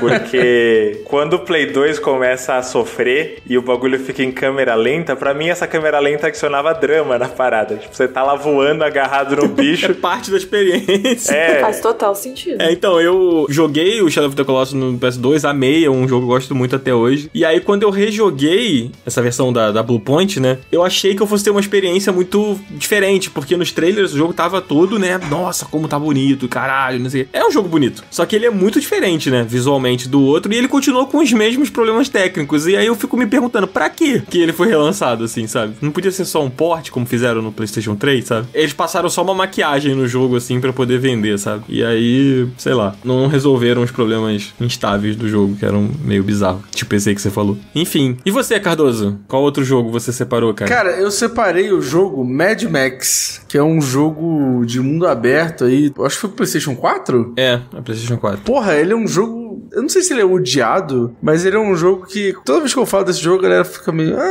mais ou menos, né? E, cara, pô, ele é um jogo da Avalanche, é um jogo de mundo aberto que se passa no mundo de Mad Max. Porra, tu quer coisa mais legal do que isso? Qual outro jogo de Mad Max que tem? Nenhum. E, cara, esse jogo é muito maneiro. Você tem como modificar o seu carro, você tem modificação de roupa, a barba do Max, ela cresce, e aí você tem como ir modificando isso. Ela se passa no universo de Mad Max. Esse jogo é muito maneiro, cara. Eu não sei porque as pessoas não gostam. Eu joguei muito pouco dele, mas eu lembro que eu não gostei. Na época, eu achei um jogo de mundo aberto meio genérico, assim, tipo... O que eu ouço da galera que gosta do jogo é que o looping de gameplay dele é divertido, assim, Sim, né? E ele tem um combate meio no estilo do Batman, que é bem maneiro. E, cara, o que eu acho mais legal é você, tipo, ter um jogo dentro desse universo, que é um universo tão interessante, sabe? Isso eu acho bem legal, eu acho bem maneiro a questão dos carros. Você tem combate de carro, que é bem maneiro, é bem feito pra caramba. Você vai modificando os carros e aí cada carro que você pega, você vai instalando mais armas, instalando mais coisas neles. Eu acho isso muito foda. O combate é legal, a exploração é meio mais ou menos, porque aquele mundo é meio sem nada, né? Mas a coisa dele de você ficar procurando sucata, de toda vez que tem uma tempestade de areia, pô, ou você foge da tempestade de areia, ou você fica dentro dela, porque dentro da tempestade de areia tem mais sucata pra você, tipo, construir mais carros e tal. Eu acho isso muito foda, mano. Vocês jogaram esse jogo, Marcelo, Márcia? Não, amigo. Eu odeio o filme. Que isso, amiga? O Fury Road também? Amigo, eu tenho um problema com filmes de cor laranja. Caralho, que específico. Não assisto live action de One Piece, então. Não, ela já assistiu, ela assistiu inteiro. Ah, é verdade. Não é laranja. Pô, o primeiro episódio é todo laranja. Não, amigo, era laranjinha. O Mad Max era laranja o tempo todo, tipo, pá, só laranja. É que se passa do deserto, né? Eu não sei, tem algo ali que eu não gosto. Tipo, é a cor laranja, a sujeira, enfim, aí não gosto. Amiga, assiste a versão Black and Chromed dele, que é a versão preto e branco. Aí, talvez você goste. Caralho, o foda é que realmente fizeram uma versão otimizada pra Márcia. Ela, não, agora tem que ver. Exato, não, aí, amiga, aí já era, acabou pra tu. Esse argumento aí já era, acabou. Droga. Toda hora. Droga, vou ter que ver. Uma informação inútil aí é porque saiu uma entrevista com o diretor do filme. Esse filme já vai fazer 10 anos daqui a pouco. E ele falou que a ideia original dele era fazer preto e branco mesmo. O filme do Mad Max, Fury Road. Aí a versão preto e branco é absurda, é muito maneiro. Você achar melhor que a versão laranja? Eu prefiro. Eu prefiro a versão colorida, mas a versão preto e branco é legal pra caramba também. Você jogou, Marcelo, o jogo? Não, eu lembro do barulho de quando ele foi anunciado e lembro que morreu assim que foi lançado. Ele foi bem massacrado, né?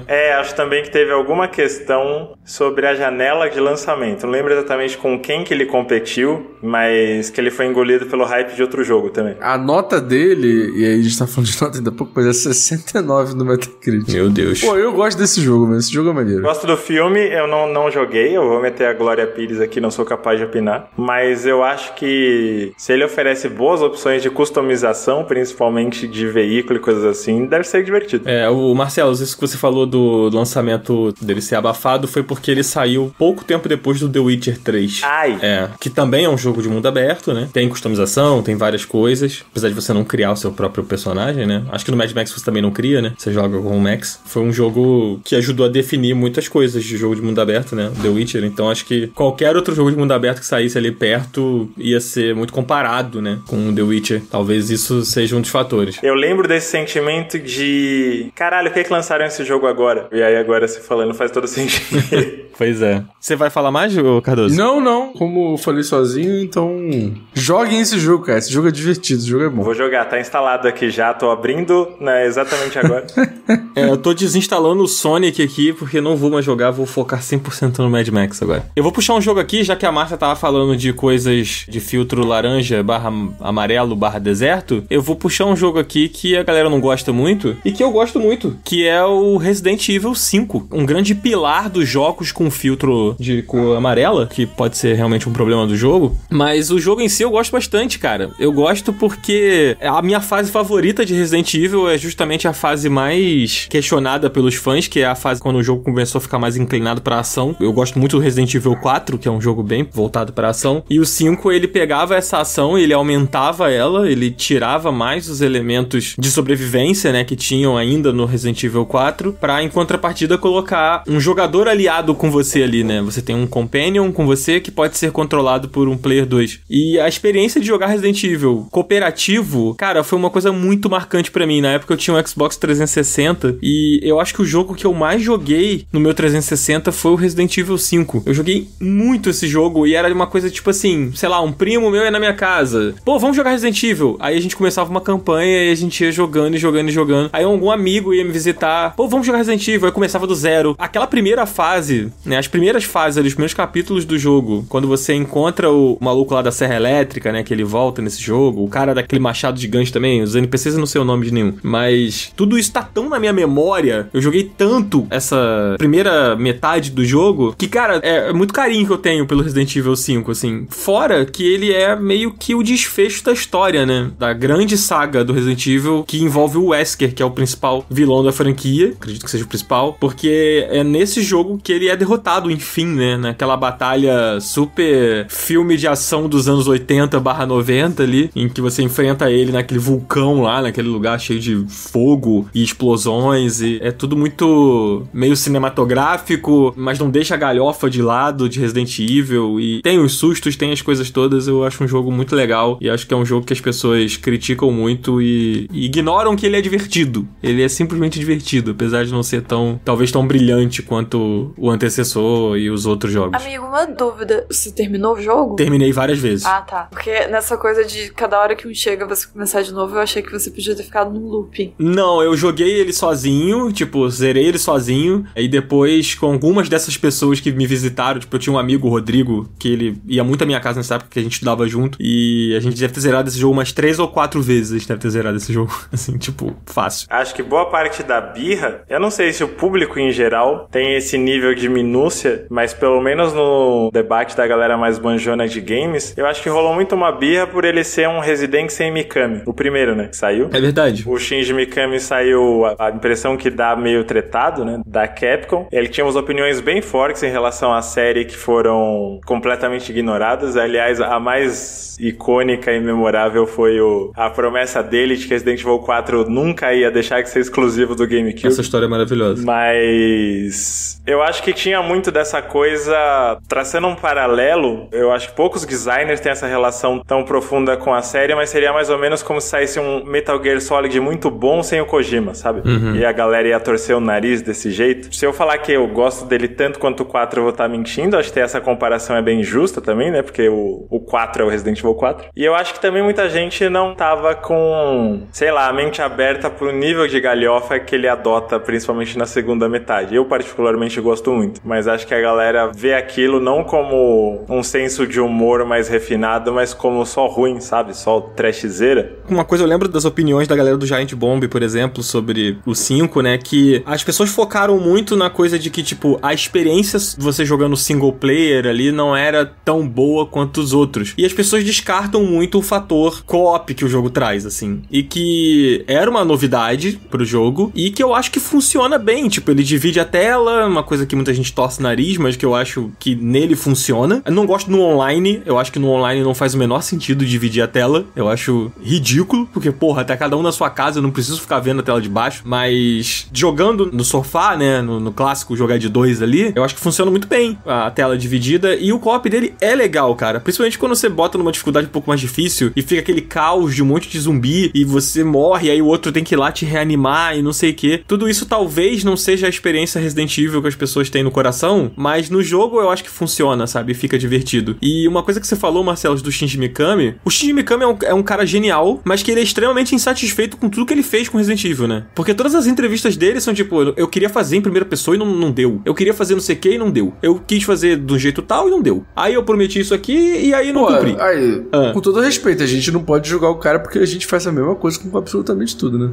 Super. Assim, eu faria o mesmo se eu fosse Shinji Mikami, sabe? Assim, reclamaria de tudo também. Mas ele reclama de tudo, assim. Eu acho que, tipo, Resident Evil tomou outros rumos ali, né? No 4. Não sei o quanto com o gosto dele, né? Mas eu acho que era um curso meio natural, assim, que a franquia tava tomando. E eu acho que o 5, ele acaba sendo bem extremo, né? Porque, apesar do pessoal comparar muito com o 4, eu acho ele bem diferente, assim. Ele é zero sobrevivência, ele é zero assustador. Ele é muito mais um jogo de ação. E eu acho que ele brilha mais no cooperativo mesmo, assim. Mas eu gosto muito, cara. Eu sinto falta desse Resident Evil, sabe? Tipo, de ter essa opção de você jogar com alguém, de você poder jogar junto, assim. Ah, amigo, Resident Evil 6 tinha isso, não tinha? Infelizmente. O Resident Evil 6 existe. Joga Resident Evil 6 então, pô. Bonzão. Não. Pra sua alegria, nada é tão ruim que não possa piorar, né? Não que Resident Evil 5 seja uma desgraça, mas... Primeiro estavam comparando ele com o 4, mas aí depois, quando passaram a comparar ele com o 6, ele ficou muito melhor. Yeah. Eu acho que ele vai completar o ciclo, ele vai ter a redenção dele, porque o caminho natural ele tem um remake muito em breve, né? E as pessoas vão perceber o quanto elas estão com saudade desse jogo. Cara, eu temo por um remake do Resident Evil 5 que não tenha cooperativo. Não, calma. Eu temo. Vai dar tudo certo. Tomara. Mas acho que foi isso, gente. Acho que a gente conseguiu passar aqui por muitos jogos. Tinha mais jogo pra gente comentar aqui, mas fica aí pra uma outra oportunidade. E eu acho que também vale, Cardoso, se você me permitir aqui esse comentário, da gente propor aqui pra nossa audiência de fazer um programa com o contrário, né, cara? Eu também acho que vale a pena, porque eu já tenho um pra falar e eu já vou dar a bait aqui, pode? Animal Crossing New Horizons. Caralho. New Horizons. New Horizons. Essa grande bomba que a galera cisma em falar que é bom. Simplesmente o verdadeiro GOT de seu ano e que perdeu injustamente para o superestimado The Last of Us Part 2. Tô com o Dan nessa. O Cardoso, ele não acha de verdade, né? Ninguém acharia isso de verdade. Ele só quer... Ele quer que o programa aconteça, né? É, ele quer instigar esse episódio a acontecer. Cara, é impressionante. Toda vez que eu falo alguma coisa, o Marcelo não acredita em mim, mano. É sério, mano. Eu acho esse jogo... enfim, deixa pro programa. Você tá sendo injusto. Tô tentando livrar sua barra e aí você tá voltando. Eu tô falando isso pra... galera, não, calma. Não apedrejem ele. Não, tá tudo gente. bem. É isso mesmo. Se quiser me apedrejar, vai lá no meu Twitter e me apedreja. Mas assim, este jogo é um grande golpe que as pessoas caíram que ele é bom. Porque esse jogo é uma merda. Ô, Cardoso, depois que você veio aqui defender Superman 64, fica meio difícil a gente acreditar no que você tá falando. Mas fica aí, vamos colocar uma enquete. Você que está ouvindo, quer ouvir mais sobre o que o Cardoso pensa de verdade sobre Animal Crossing e New Horizons? Vota aí, então, pra gente fazer... De verdade é foda. Cara, o foda é que a chance da pessoa votar não, porque ela não quer ouvir o que eu tenho pra dizer, é grande, né? Tem isso também, tem que tomar esse cuidado. Tá bom, se vocês querem ouvir a gente falando sobre outras coisas que não seja Animal Crossing apenas... Não, só falando aqui que a gente faz pro Cardoso assim, igual tem uma imagem de uma menininha que falou assim, estou bonita? Sim sim ou não. Aliás, pode mandar críticas, mas não fico calado. Exato. Deve ser o Cardoso. Correto. Exatamente. Então foi isso, gente. A gente vai ficando por aqui. Mano, vai ter pedica? A gente já passou o tempo. Vamos fazer rapidinho. O Zabuzeta não vai cobrar a gente, não, eu acho.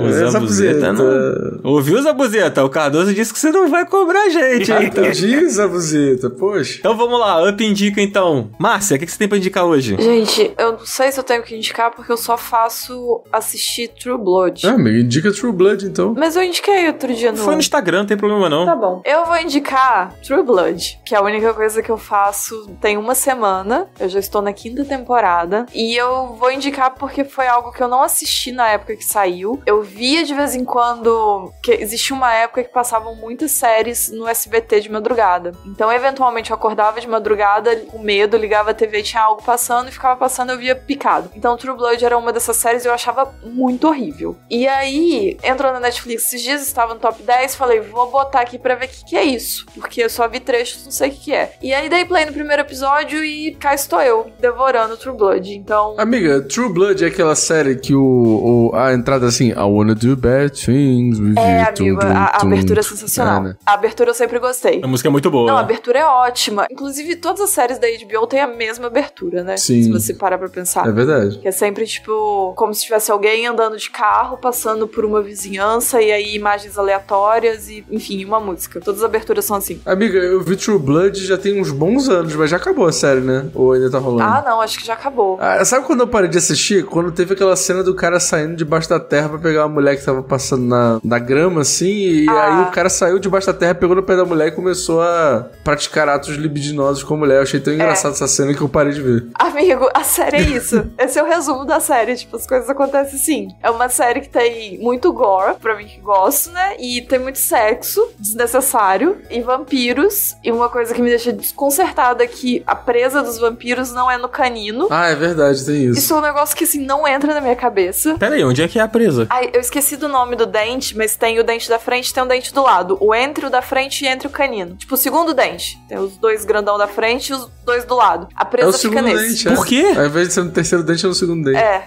Não faz o menor Por que sentido. isso, gente? Caralho. Porra, sou contra. Amigo, sou contra. Isso eu sou muito contra. Sou contra True Blood agora. Não tem Não, como. True Blood é legal, mas uma coisa que eu acho muito interessante também da presa é que a presa não parece que é colocada, tipo, uma prótesezinha. Parece que é na pós-edição. Nossa. CGI. Mas, amigo, você não ficou chocado com o fato de uma criatura sair debaixo da terra? Ela está literalmente... enterrada debaixo da terra. Uma mulher está passando em cima da terra onde ela está enterrada. O cara tira a mão debaixo da terra, pega no pé da mulher e começa a transar com ela, mas você ficou chocado com dentes? Pô, Cardoso, se é um rapaz, assim, bem diagramado, com um sorriso sedutor, eu não me incomodaria, não, dele entendeu? É com a presa do segundo dente, cara. É aí que pega a parada, exatamente. Mas se ele no sorrir escuro, pra mim com... eu acho que não dava pra ver. É verdade. Depende, se ele fez o clareamento dental aí que a galera tá fazendo hoje em dia, Gustavo Lima, do Roberto Firmino, aí fica meio complicado. Vocês já repararam que a gente fala com mais entusiasmo sobre qualquer coisa que não seja videogame? A gente tem que mudar o podcast, gente. É para isso que vai ter a meta a de gente tem que ter um episódio, qualquer coisa que não é videogame. Eu também acho. Mas sem ser o sem pauta, que é muito já qualquer coisa. Cara, o Cardoso vai lembrar disso. Você tava falando de caninos, é rápido o comentário, só porque o que a Márcia falou eu me lembro disso. Lembrando que o Zabuzeta não vai cobrar por tudo isso que a gente tá falando aqui A agora, hein? gente vai ficar uma Vai lá, Marcelo, hora. fica à vontade. Não, é só, você lembra de uma vez que no meio da timeline do Twitter o Coelho começou a elogiar meus caninos? Claro que eu lembro, pô. Eu me lembro desse dia como se fosse Enfim, ontem. eu recebi esse mesmo elogio na BGS e isso me fez pensar. Eu nunca tinha reparado nos meus próprios caninos, mas fez bem pra minha autoestima. Importante essa informação. Então seria o Marcelos um True Blooder? Fica aí o questionamento. Não, porque é o canino, não é o dente que é entre o canino e o Exatamente, ele e o pode ser negócio outra lá. coisa. Será que o Marcelo sairia debaixo da terra para fornicar com alguém? Até agora não, parece claustrofóbico ficar embaixo da terra. Deve ser um pouco. Mas tem um rolê, é que tipo assim, eu vou explicar rapidinho. Parece que o cara tinha que ficar debaixo da terra pra se regenerar, né? Porque ele tava meio fudido. Ele é uma planta, ele não é um vampiro. Exato. Não, eu acho que ele foi se esconder debaixo da terra, que ele é um vampiro. Pra poder pegar ela? Não. Ele tava meio mal. Acho que ele foi salvar ela, não sei. E aí ele ficou no sol, e aí ele ficou todo fudido. E aí, enfim, outra pessoa salvou a menina. E aí ele se enterrou de alguma forma. Acho que é algo assim. Porque aí ele se protegia do sol e se regenerava. E aí à noite ela tá passando lá assim, cadê o vampiro que eu amo? E aí ele puxa a perna dela, sai nu, coberto de terra. Que delícia. E o amor vence ali. Então é isso. Caralho, é fantástico. A gente não tava falando sobre amor lá no início do episódio? Isso é o amor.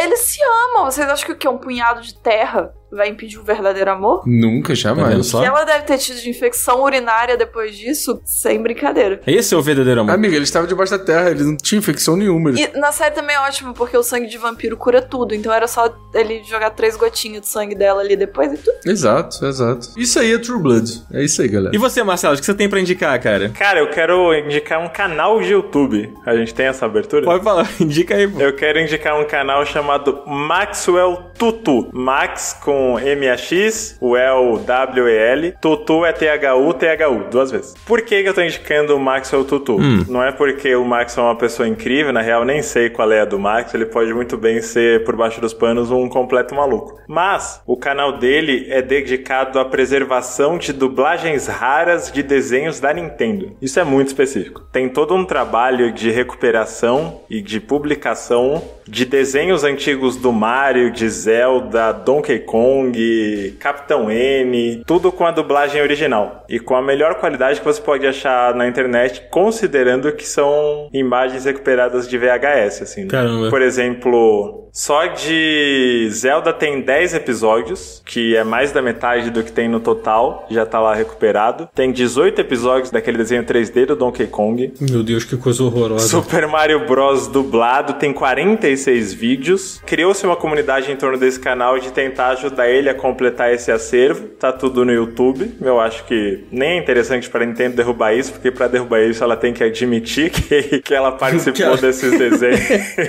E eles ainda fizeram, além desses desenhos com as dublagens clássicas, eles pegaram aquele primeiro filme, um que é muito desconhecido. Tem um filme dos anos 80 do Mario, que é do Japão. É um filme que tem coisa de 1 hora e é animado. Vocês já ouviram falar disso? Tipo, Não, esse eu nunca Não, vi. esse não. Então, ele é muito, muito, muito obscuro. Quando se fala de filme do Mario, todo mundo lembra do filme de 93, o live action, e do novo da Illumination. Esse filme, ele passou na TV lá, sei lá, tipo um OVA, sabe? De animação, é bem de anime antigo, anos 80, assim. E eles dublaram esse filme. Eles fizeram um fan-dub e colocaram ele inteiro no YouTube. Ficou muito bom. Eu tenho até uma certa resistência, né, com esses fan-dubs, assim. É difícil de eu gostar da atuação, do resultado, da mixagem. Mas o deles ficou muito bom, considerando que a proposta era disponibilizar o material assim. Caralho, fan-dub é dublagem de fã. Caralho, demorei muito tempo pra entender o que você tava falando. Achei que você estivesse falando de música. Não. Eles dublaram esse filme inteiro e colocaram no canal. O próprio Maxwell faz alguns personagens. E eu reagi a esse filme na Twitch e esse cara desse canal apareceu lá. Então, pelo menos o contato que eu tive até aqui é que ele foi bem gente boa. E eu fui ver aqui, já tá com mais de 500 mil views esse filme dublado no YouTube. Fica a dica aí pra quem gosta de tosquices antigas e obscuras da Nintendo. É uma ótima pedida. Perfeito. E você, Cardoso, o que você tem pra indicar? Cara, eu vou indicar Mario Wonder. Porra, o joguinho foi lançado aí nessa sexta-feira. Bom demais, estou me divertindo muito. Estou longe de acabar, logicamente, porque eu não tenho tempo e porque eu estou jogando Homem-Aranha. Mas estou me divertindo muito. É muito bom ver um Mario 2D em português. Não deveria ser a melhor coisa do jogo, mas é uma coisa que realmente faz uma diferença. Tem momentos incríveis, tem fases incríveis, tem correria que todo Mario tem. E tem grandes surpresas, assim, não surpresas, tipo assim, meu Deus, apareceu tal personagem incrível, até porque o Mario não tem nada disso, mas tem momentos que você se surpreende com a genialidade da aleatoriedade que tem nesse jogo. Então a aleatoriedade genial desse jogo é incrível. Fica aí a dica. E a trilha sonora é muito foda. E ele é o Mario mais bonito de todos os tempos, eu acho. Um gráfico mais bonito, com um visual mais bonito. Ele é todo... 2D, no caso, né? Ou incluindo o Odyssey e essas coisas. Cara, eu acho que até incluindo o Odyssey, sabia? Eu acho que ele é o Mario mais bonito de todos os tempos. Então quer dizer que o Mario está de volta. Desde os anos 90, pela primeira vez. Pela primeira vez, o Mario voltou. Exatamente, amiga. Cara, como vocês sabem, eu passei a última semana inteira aí trabalhando pra caralho na BGS, né? Na verdade, eu quero agradecer a todas as pessoas que, porra, conversou comigo, pediu pra tirar foto, me deu um abraço, falou que ia dar tudo certo, porque eu estava com cara de maluco, cansado. A galerinha que colou lá no Barzinho Game Show, todo mundo que, porra, tirou um tempinho pra conversar com a gente, pra tirar foto, pra falar com a gente e tal. E é todo mundo que perguntou do Jogadan, porque o Jogadan é uma pessoa que tem autoestima muito baixa. E aí ele não acredita quando eu falo que as pessoas gostam muito dele. E, cara, eu quero dizer que todas as pessoas que me pararam, e não foram poucas, não dá nem pra contar quantas pessoas foram, me perguntaram: cadê o Jogadan? Por que o Jogadan não veio? Mó filha da puta. Porra, né? Então, assim, Jogadan é uma pessoa muito amada e eu quero que nos comentários hoje, eu tô fazendo isso porque tá dando certo, tá? Eu quero que nos comentários hoje vocês falem assim: Jogadan, você é uma pessoa muito amada. Falem isso, por favor. É isso. Muito obrigado, Cardoso. Você é um amor de pessoa. Você é um fofo. Estendo o agradecimento aqui à galera que veio sempre prestigiar o Up, né? O Cardoso e o Up também, né? Muita gente vem falar. É sempre muito legal quando isso acontece. Eu não tive na BGS, né? Infelizmente esse ano não deu, mas essa é sempre a parte mais legal. Ser reconhecido pelos fãs. É isso. Ser um grande fenômeno global enquanto está na BGS. Longe disso. Mas eu vou indicar um jogo aqui que saiu, olha só, aí muito perto do Mario. Uma coisa bem curiosa, né? Um alinhamento dos astros aí, que é o Sonic Superstars. É um jogo que, assim como alguns que a gente citou aqui, não está sendo muito bem recebido por parte da galera. Eu entendo muitas das críticas que eu li. Não fui atrás muito de review, porque eu tô jogando o jogo e eu quero comentar melhor sobre ele aqui no Up mais pra frente, mas o meu primeiro contato com ele, eu joguei algumas fases, joguei ele cooperativo com um amigo e tô achando bem divertido. Ele é super nostálgico, ele tem uma direção de arte muito bonita. Ele tropeça em algumas coisas de performance, assim, tipo, ele dá algumas engasgadas nos loadings. Do Switch, né? Então, a princípio eu ia falar isso agora. A princípio eu tinha pensado que isso era um problema da versão do Switch, porque eu tô jogando ele no Switch, e que talvez no PlayStation 5 não tivesse acontecendo isso, mas eu conversei com algumas pessoas que estão jogando no PlayStation 5 e parece que no PlayStation 5 tá igual. Tiveram alguns vídeos de comparação que a galera soltou no YouTube e tal, e tipo, cara, você olhando lado a lado não tem muita diferença e acredito que realmente não tenha mesmo, então. Mas o jogo em si, a gameplay do jogo, eu tô achando bem divertido, tô achando bem legal. É muito bom você reviver o Sonic 2D, o Sonic side-scrolling, né, o Sonic clássico ali, e você tem todos os personagens da turma do Sonic pra jogar, né. Eu particularmente gosto muito do Knuckles. O Tails tá muito roubado nesse jogo, porque se você jogar no cooperativo, ele carrega o Sonic ad eterno, ele não cansa, ele solta o Sonic. Então, assim, tem detalhes no jogo que são muito legais. Eu adorei as fases bônus, apesar das músicas não serem tão legais na fase bônus quanto no resto do jogo. E eu acho que, assim, se você gosta de Sonic e você tem uma saudade desse Sonic clássico, né, nos moldes clássicos, ele é uma boa pedida. Ele é um jogo legal. Ele não tem um level design tão brilhante quanto os primeiros Sonics, mas eu acho que isso é uma coisa que muita gente criticou no Sonic Mania também, que tipo, não é tão bom quanto os primeiros. E, gente, eu acho que tem um saudosismo exacerbado aí, porque não vai ser o Sonic 2, gente. É isso, sabe? Tipo, superem o Sonic 2. Mas ele tá caro, né? Ele é um jogo que tá caro e eu não terminei ainda, mas eu já sei que ele é um jogo bem curto. Então, eu indico jogar se você gosta de Sonic, mas talvez esperar o preço baixar um pouco, a menos que você esteja muito ansioso pra jogar. Se você tá muito ansioso pra jogar, provavelmente você já tá jogando. Mas fica aí a minha indicação. Eu acho que pra quem curte Sonic, ele é um jogo bem legal, assim. Vai fazer você matar saudade. E a loucura do modo cooperativo, que é a grande novidade do jogo, né? De você poder jogar com vários personagens ao mesmo tempo nas fases. Eu achei que não fosse funcionar, porque o Sonic tem essa proposta de velocidade, né? E eu fiquei pensando, cara, como que o Player 2 vai me acompanhar? Como que a tela vai acompanhar isso? Ele funciona naquele esquema de teleporte, quando, tipo, um personagem fica para trás, ele teleporta pro que tá mais da frente. Mas isso não estraga a experiência. Ele é meio maluco, ele é, tipo, meio caótico, assim, mas eu acho que é isso, né? As Benadas do Caos, Sonic do Caos, então o caos é bem-vindo. É isso. Dan, fala. Você diria que nesse jogo o nosso ouriço azul é uma estrela supersônica? Ele é uma estrela supersônica. Maravilha. Fica aí essa última alcunha pro nosso querido ouriço azul. Então vamos nessa, porque se bater 2 horas, o Zabuzeta vai cobrar. Ah, é verdade. Se bater 2 horas, o Zabuzeta vai... Esse tempo aqui que a gente cedeu, o Zabuzeta não vai cobrar.